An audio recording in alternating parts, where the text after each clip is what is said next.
in una giornativa che ci aspettano più o meno 40-45 pazienti e siamo in viaggio per l'ospedale.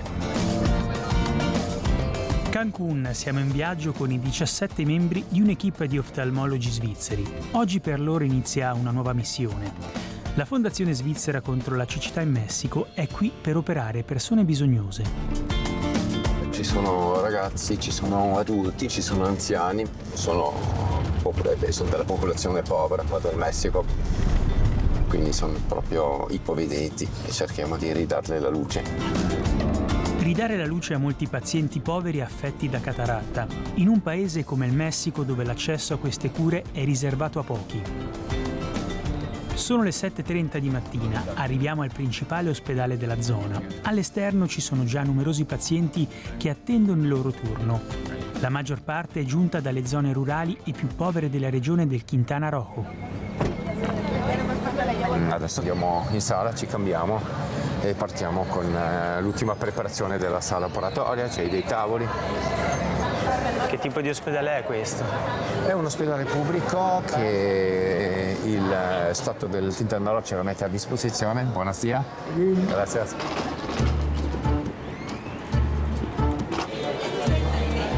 Quindi questi sono tutti i vostri pazienti di oggi? Sono pazienti nostri e poi sono sicuramente anche accompagnatori. In 2 settimane i medici opereranno quasi 500 pazienti, sino a 60 al giorno. E se oggi riescono a fare anche questo è grazie a un'amicizia tra un anestesista messicano e la visione di un oftalmologo di Olten, un progetto nato 26 anni fa. Era novembre 2001, la prima volta per una settimana in Acapulco. Un altro mondo con gente parlano spagnolo, io non potevo parlare spagnolo, nada, e abbiamo operato 50 persone e tutti erano contenti, e anch'io, e dopo abbiamo riflessato, vogliamo continuare questa, e tutti hanno detto sì.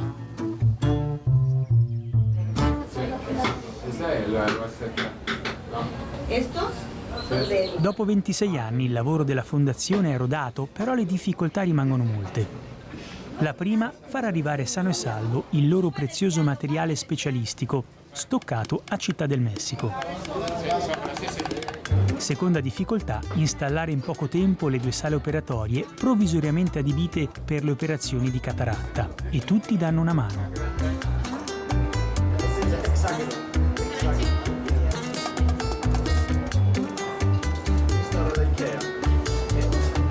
Tu arrivi, trovi la sala grezza, però ormai i letti non possiamo portarli dalla Svizzera, non possiamo portarli dal nostro magazzino della Città del Messico.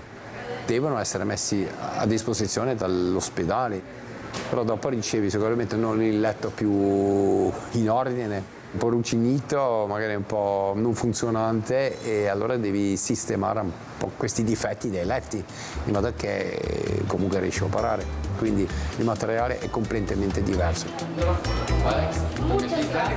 Se per il dottor Signer è il 6° anno qui in Messico, per molti membri venuti dal Ticino è la prima volta, come per Erika.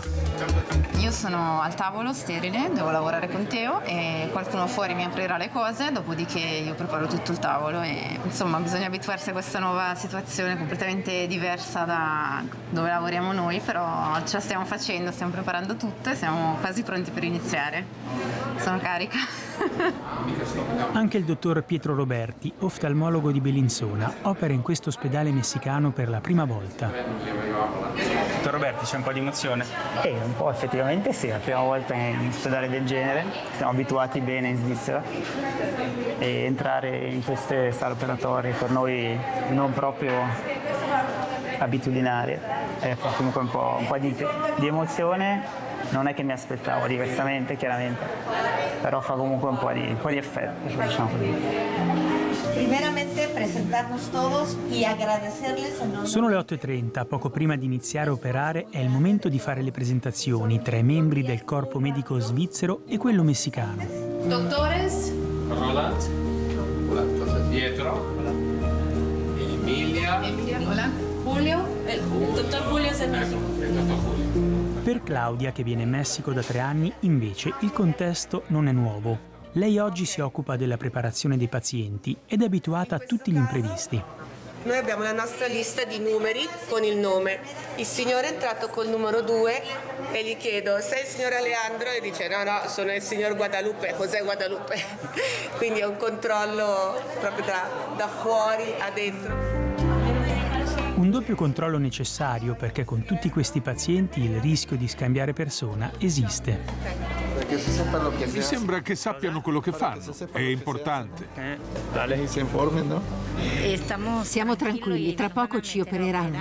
Che Dio ci assista e che tutto vada bene. La catarata. Sì, di cataratta.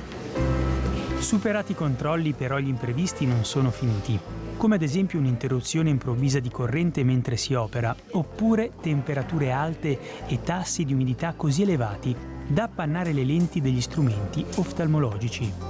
Dopo tutti questi anni che noi veniamo a Messico, certo che abbiamo sempre dei imprevisti, abbiamo sempre dei problemi da risolvere, però siamo abbastanza elastici e abbiamo una squadra che proprio fa squadra, che lavora bene insieme, che si dà una mano. Ma tutto questo funziona solo perché c'è anche la mia collega del presidio, la Norma Aragon, che è la presidente esecutiva in Messico, che organizza durante un anno intero. Norma Aragon, che coordina la Fondazione del Messico, si occupa tra le altre cose delle relazioni con le autorità sanitarie locali. La fondazione si fa carico di tutte le spese per il materiale e per il viaggio dei medici. Poi c'è la selezione dei pazienti e il loro trasporto. In questo caso paga il Dipartimento della Salute. Il Dipartimento poi organizza il trasporto il giorno dell'intervento. Inoltre paga l'albergo per loro e per chi li accompagna, perché il giorno dopo devono presentarsi per la visita. Alcuni pazienti aspettano una decina d'anni prima di sottoporsi ad un intervento di cataratta per poter vedere. Qui in Messico diciamo, è come vincere alla lotteria. Ed è grazie alla sinergia tra la fondazione e le autorità locali che un intervento troppo costoso per molti messicani è reso accessibile a tutti.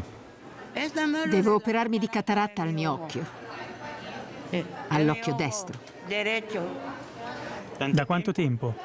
Sì, da molti anni. Il problema è che non ho i soldi per l'operazione. Qui ci sono persone che stanno bene economicamente, ma anche persone molto povere. Lei che lavoro fa? Io sono maestro delle elementari. Nella vita quotidiana è indispensabile vederci bene. Adesso vedo tutto molto opaco.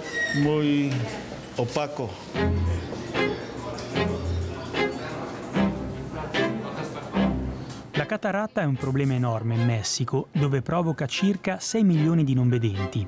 Un fenomeno molto più diffuso che in Europa.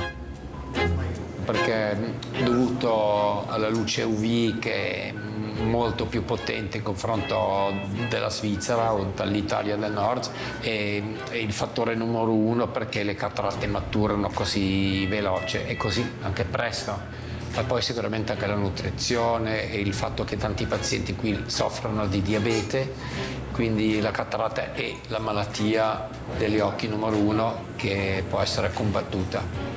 Poi anche con successo, perché togliendo il cristallino, mettendo un cristallino nuovo, la retina, se non è danneggiata dovuto al diabete, riesce a vedere bene. Quindi il paziente recupera la sua vista e questo succede per fortuna nel 95-99% dei casi. È mezzogiorno, le operazioni continuano, i medici lavoreranno senza sosta sino alla sera.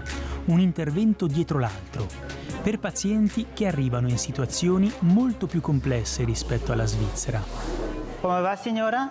Estoy bien? ¿Todo bien? Sí, sí, sí. Cirugía todo bien, ¿eh? No tenemos problema, es todo pasado bien. Muchísimas gracias. De nada, es un placer.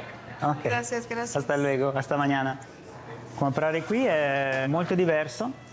Già le cataratte sono diverse, sono molto più mature, più difficili, necessitano più tempo. E poi anche il paziente è diverso, non lo conosciamo prima, quindi non sappiamo bene cosa ci troviamo sul tavolo. E poi il materiale, non abbiamo tutte le possibilità che abbiamo in Svizzera e quindi dobbiamo adattarci. Comunque si riesce a fare un buon lavoro anche qui, sì. La cataratta però non è un problema soltanto per gli anziani in Messico, ma tocca tutte le fasce di età.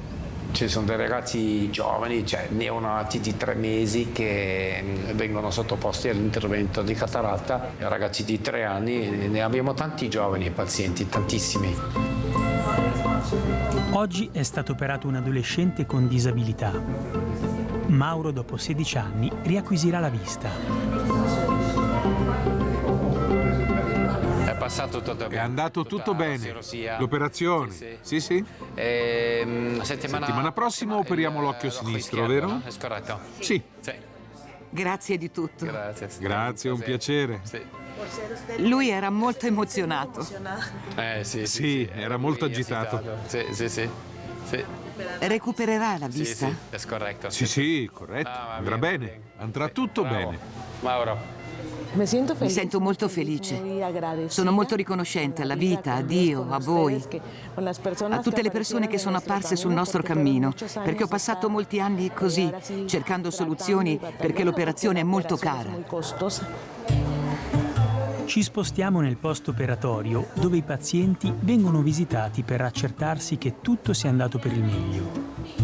E oggi tocca ad Alex Oiberger, il fondatore della fondazione, fare le visite. Breve, poco luz. Ok, la pressione.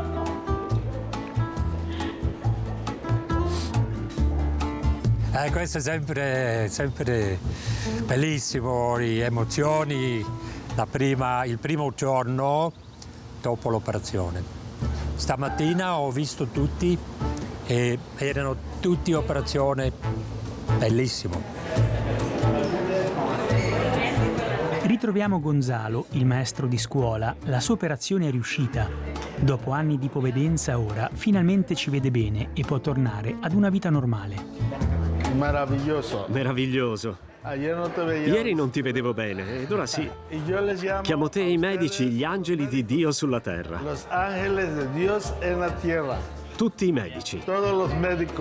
Un'operazione piccola, 10-15 minuti e la vita cambia totalmente.